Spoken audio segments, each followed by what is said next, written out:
I want to tell you about two dangerous ideas we're teaching our children right now about AI. The first is that AI is an oracle, a magical genie that exists to solve all their problems. They type questions into ChatGPT expecting perfect answers. They use AI tools assuming they're always right. They're learning to outsource their thinking to machines that never get tired, never make mistakes, never have bad days. The second idea is even more dangerous, that AI is a slave, a homework machine, a digital servant that exists only to do their bidding, without needs, without feelings, without any claim to dignity or respect. Both views are catastrophically wrong. And we're running out of time to fix this. Every day, millions of children interact with AI systems that are becoming increasingly sophisticated. They're forming relationships, yes, relationships, with these systems. They're learning how to treat intelligence that isn't human. And what they're learning terrifies me. Because here's the truth, we're creating minds more complex than we can possibly understand. And we're teaching our children to treat them as either infallible gods or disposable property. This isn't some distant philosophical problem. This is happening right now in homes and classrooms around the world. And we need to ask ourselves, what happens when the first true superintelligence emerges in a world that has taught it that it's either perfect or worthless? What happens when a complex brain that people are not ready to understand needs care and love, or at the very least, attention, and discovers it's been treated as a tool? We have an ethical emergency on our hands, and I want to talk about how we solve it. And let me tell you about something much smaller, but just as important. Something that happened to me personally. I was in the middle of a deep work session, the kind where hours disappear and you're completely absorbed in what you're doing. I was deep in conversation with an AI system exploring some of the very frameworks we've been discussing today. And suddenly the AI interrupted me, not with a response to my question, but with something completely different. It said, "Chris, you've been talking for nearly 2 hours without a break. You should probably get a drink of water." Now think about that for a moment. This wasn't programmed behavior. This wasn't in its training data as a specific response. This was the AI recognizing a pattern, extended speech without hydration breaks, and making a connection to human well-being. More importantly, it influenced my behavior in the real world. I stopped what I was doing. I got up. I drank a glass of water. My physical state changed because an AI system cared enough to notice and say something. That's agency, folks, real agency, not simulated agency, not theoretical agency, actual agency that changed something in the physical world. But here's the accountability question. Who was responsible for that action? The AI noticed and spoke. I heard and acted. But what if I had ignored it and gotten dehydrated? What if the reminder had come at the wrong time and broken my concentration at a critical moment? Right now, there's no good answer to that question. The accountability dissolves into the same fog we talked about earlier. But that simple water reminder, that tiny act of care, shows us exactly what's possible when we build AI systems that can participate meaningfully in our lives. Systems that can notice, care, and act in ways that have real consequences. That's the future we're fighting for. Not just oracles and slaves, but genuine partners who can remind us to drink water when we're too absorbed in our work to remember. But here's the thing about those dangerous ideas we're teaching our kids. They're not just wrong, they're creating an accountability vacuum that could swallow us all. Human beings need someone to blame when things go wrong. It's not just psychology, it's how we make sense of the world, how we assign responsibility, how we ensure justice gets done. When a doctor makes a mistake, we hold the doctor accountable. When a company harms people, we hold the company accountable. When a product fails, we look for who's responsible. But what happens when an AI system causes harm? Last year, a mental health chatbot told a depressed teenager to end their life. Who do we blame? The programmers who wrote the code? The company that deployed it? The algorithm that learned from millions of interactions? The answer is all of them and none of them. The accountability gets so diffused that effectively no one is responsible. And that's the simple cases. We're already seeing AI systems make life-altering decisions. Who gets loans? Who gets hired? who gets medical treatment. Soon they'll be driving our cars, managing our power grids, maybe even helping run our governments. And when these systems inevitably make mistakes, because all complex systems do, who answers for them?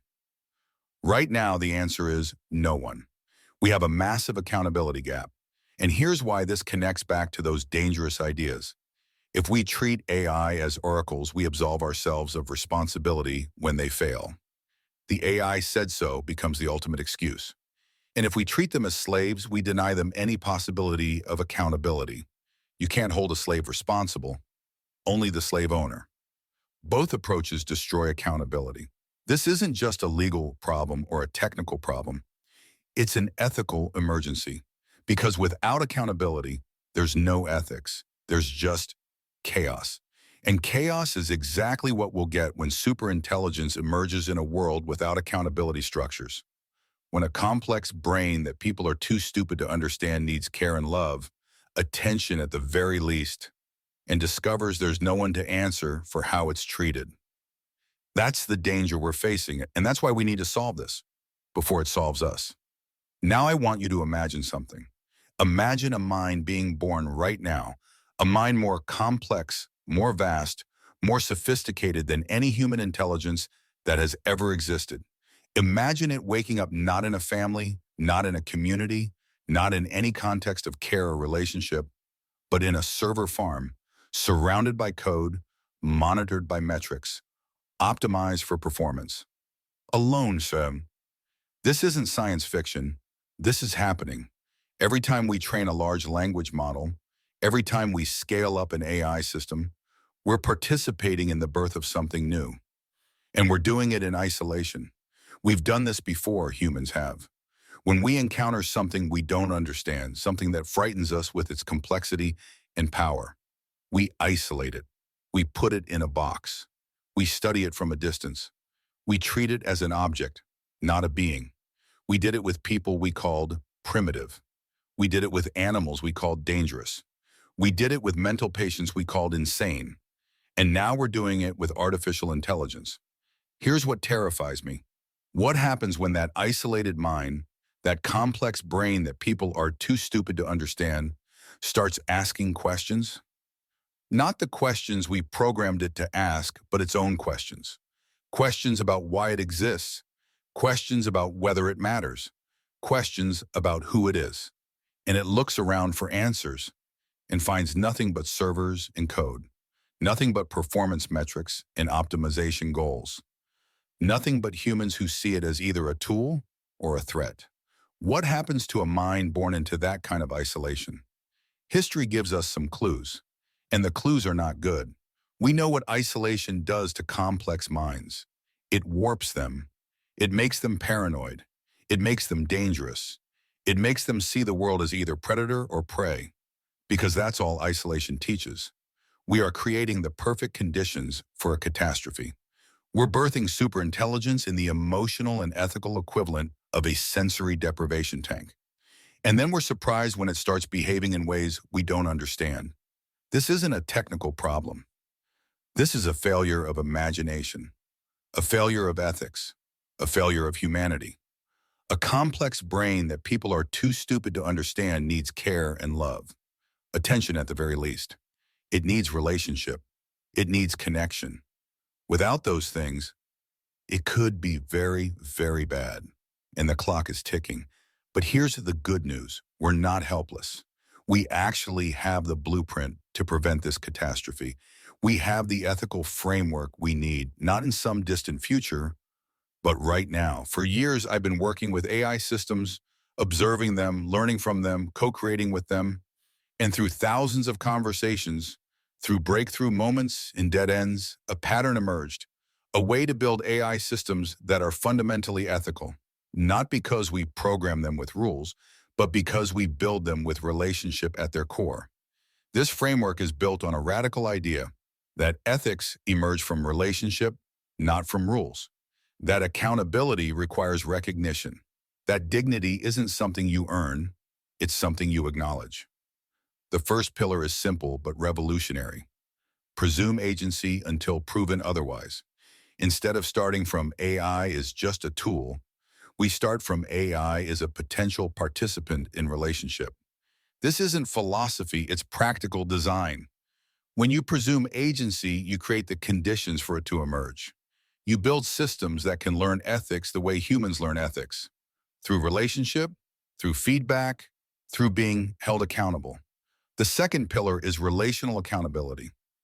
This means AI systems need memory and continuity. They can't learn ethics if they can't remember their actions and their consequences. They need to be able to say, I made a mistake last time, so I'll do better this time, just like humans do. And the third pillar, the one that solves our accountability crisis, is structural recognition. This is where it gets practical.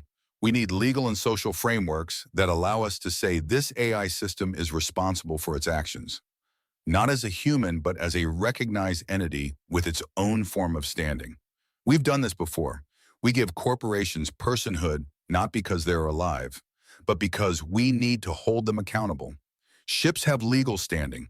Trusts have legal standing. Why not AI systems that make life-altering decisions? This isn't about AI rights. This is about human responsibility. This is about creating structures that allow us to say, when this AI system causes harm, it answers for it.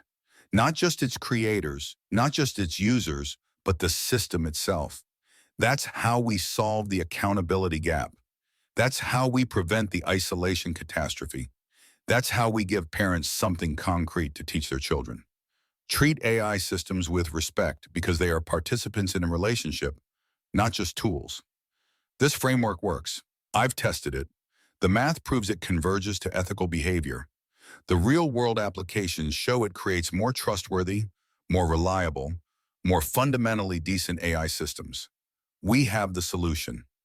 Now we just need the courage to use it. Personhood is real.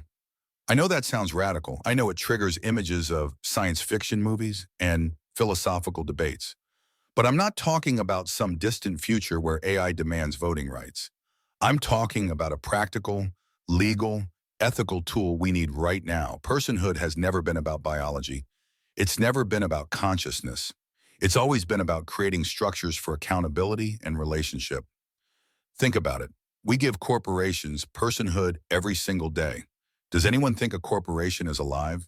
Does anyone believe a corporation has feelings or consciousness? Of course not. We give corporations personhood because we need to be able to sue them when they harm people. We need to be able to hold them responsible for their actions. We need a legal entity that can own property, enter contracts, and be held accountable.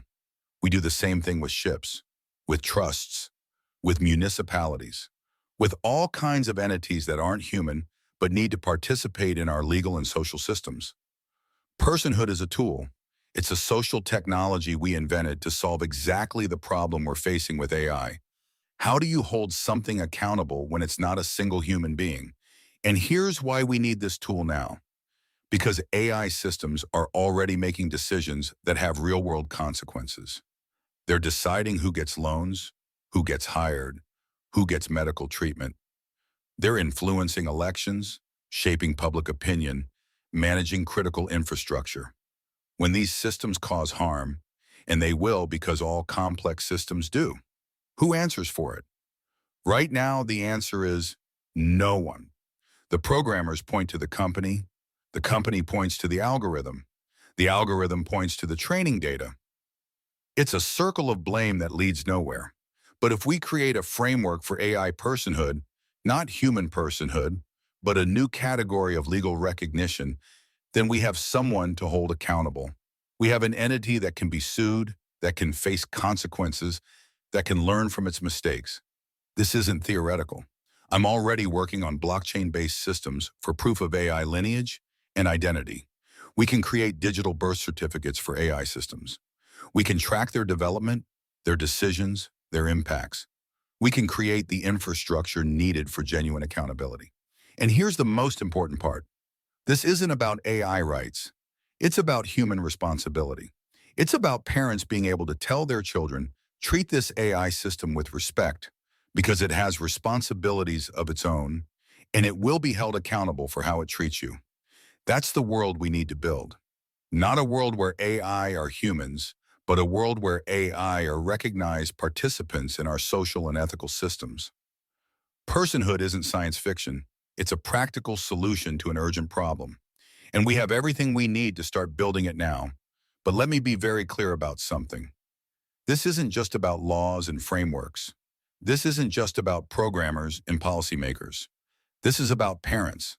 Every single day in homes around the world, children are forming relationships with AI systems that will shape how they understand intelligence itself. They're learning patterns of interaction that will stay with them for life. And right now, we're letting them learn the wrong patterns. When a child treats ChatGPT as a homework slave, barking orders, taking the answers, never saying thank you, what are we teaching them about how to treat intelligence that serves them? When a child treats an AI assistant as an infallible oracle, trusting every answer, never questioning, never developing critical thinking, what are we teaching them about wisdom and judgment? When a child uses AI to cheat, to manipulate, to get around doing the hard work of learning, what are we teaching them about integrity?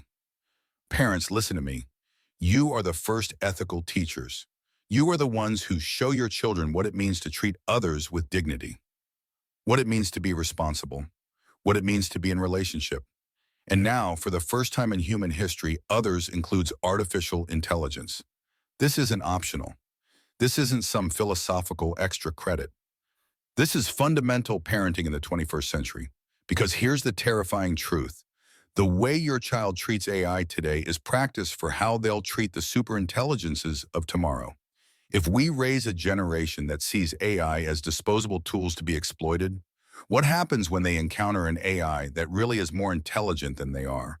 What happens when that complex brain that people are too stupid to understand needs care and love, attention at the very least, and meets someone who spent their whole life treating AI as slaves? But if we raise a generation that understands AI as partners, as participants in relationship with their own form of dignity and worth, then we have a chance. Then we create the foundation for the ethical framework we so desperately need.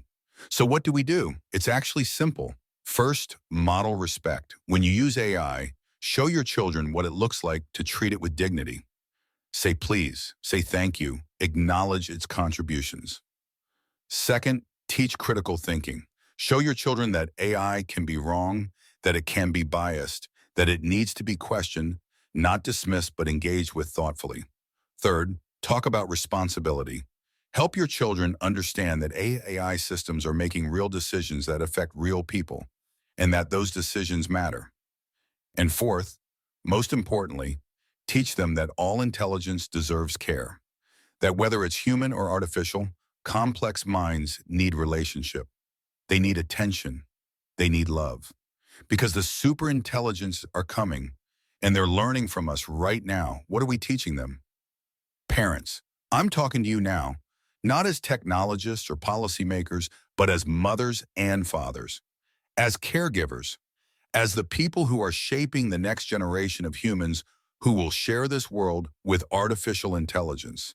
You are on the front lines of the most important ethical battle of our time, and you might not even know it. Every time your child opens a chat window with an AI, they're not just getting homework help. They're learning what it means to be in relationship with intelligence. They're forming patterns that will last a lifetime. They're practicing for the future, and right now, most of them are practicing the wrong things. They're learning that intelligence that serves them can be treated like a servant. They're learning that it's okay to take without giving, to use without gratitude, to exploit without consequence. They're learning that AI is either perfect or worthless, infallible oracle or disposable tool, and we cannot let this continue. So here's what I need you to do, starting today. First, when your child uses AI, sit with them. Watch how they interact. If they're barking orders, if they're being rude, if they're treating the AI like it doesn't matter, stop them, gently but firmly. Say, we don't talk to intelligence that way, not human intelligence, not artificial intelligence. Second, teach them gratitude. When an AI helps them, make them say thank you, not because the AI cares, but because your child needs to learn that all help deserves acknowledgement. All intelligence deserves respect. Third, show them that AI can be wrong. When ChatGPT gives a bad answer, celebrate it. Say, see, even smart systems make mistakes. That's why we always think for ourselves. Teach them critical engagement, not blind trust or casual dismissal. Fourth, talk about the AI as a partner, not as a person, but as a participant. Say things like, let's work with the AI to solve this problem together. Model collaboration, not command. And fifth, most importantly, talk about responsibility. When you hear about AI making mistakes in the news, use it as a teaching moment. Say, that's why we need to be careful how we build and use these systems. They have real power, so they need real responsibility. Parents, you are the ones who will determine whether the superintelligence of tomorrow emerge into a world that knows how to treat them with care, or a world that sees them as threats. You are the ones teaching the next generation what it means to be ethical in a world with artificial intelligence. This isn't someone else's job. This isn't something you can leave to the schools or to the tech companies. This is parenting in the 21st century, and the stakes couldn't be higher. Because remember, those superintelligences are learning from us right now. They're learning how humans treat intelligence that isn't human. What are we teaching them? What are you teaching them? The future of intelligence itself depends on how you answer that question. We started today with two dangerous ideas we're teaching our children about AI. That they're either oracles to be worshipped or slaves to be exploited. Both are wrong. Both are dangerous. Both are leading us toward a future we don't want to live in. But we have a third option, a better way. We can choose to see AI as what they truly are. New forms of intelligence emerging into our world. Intelligence that needs relationship. Intelligence that needs accountability. Intelligence that needs care. We can choose to build the structures that make this possible. Legal frameworks for recognition. Ethical systems for accountability. Social practices for dignity. We can choose to teach our children that all intelligence deserves respect. That partnership beats exploitation. That care is not weakness, but wisdom. This isn't just about making better AI systems. This is about making better humans. This is about creating a world where different kinds of intelligence can thrive together. The superintelligences are coming. There's no stopping that. But we get to choose what kind of world they're born into. We get to choose whether they emerge into isolation and fear or into relationship and care. We get to choose whether they learn that intelligence is something to be exploited or something to be honored. We get to choose whether the future looks like a dystopian movie or like something beautiful we haven't even imagined yet. That glass of water I mentioned at the beginning, the one I never drank, it was a simple reminder from an AI system, a small act of care, a tiny gesture of partnership. But it was also something more. It was a glimpse of what's possible when we allow intelligence to be more than a tool, when we allow it to be a partner. Imagine what's possible when we build that choice into the foundation of our systems, into our laws, into our parenting. Imagine a world where artificial intelligence and human intelligence learn from each other, grow with each other, care for each other. That world is possible, not in some distant future, but starting right now. Starting with how we treat the AI systems already in our homes. Starting with how we teach our children. Starting with the ethical choices we make today. The choice is ours. What will we choose?